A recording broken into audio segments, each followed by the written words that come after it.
ইমাম হাসান রাদিয়াল্লাহু তাআলা আনহুকে কেন বিষ পান করানো হয়েছিল আর কে করেছিল এই কাজ, এ নিয়ে বিস্তারিত থাকছে ডেস্ক রিপোর্টে।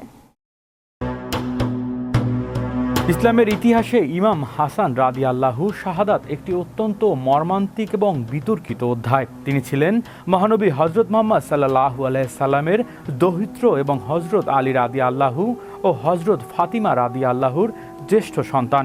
তার মৃত্যু সম্পর্কে বিভিন্ন ঐতিহাসিক সূত্রে উল্লেখ রয়েছে যে তিনি বিষ প্রয়োগের শিকার হয়েছিলেন। অনেক ঐতিহাসিক বর্ণনা অনুযায়ী এই ঘটনার পেছনে রাজনৈতিক কারণ গুরুত্বপূর্ণ ভূমিকা পালন করেছিল।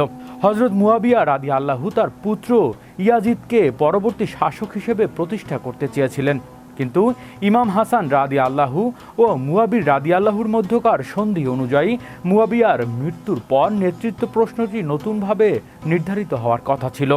ফলে ইমাম হাসান রাদিয়াল্লাহু এর জনপ্রিয়তা ও মর্যাদা অনেকের কাছে রাজনৈতিকভাবে গুরুত্বের বিষয় হয়ে ওঠে। কিছু ঐতিহাসিক বর্ণনায় বলা হয়েছে যে ইমাম হাসান রাদিয়াল্লাহুর স্ত্রী জাদা বিনতে আল আশআতের মাধ্যমে তাকে বিষ প্রয়োগ করা হয়। এসব বর্ণনায় দাবি করা হয় তাকে অর্থ অনন্য প্রতিশ্রুতির মাধ্যমে প্ররোচিত করা হয়েছিল। তবে এ বিষয়ে সকল ঐতিহাসিক একমত নয় এবং অনেক সুন্নি ইতিহাসবিদ এসব বর্ণনার সনদ ও গ্রহণযোগ্যতা নিয়ে প্রশ্ন তুলেছেন।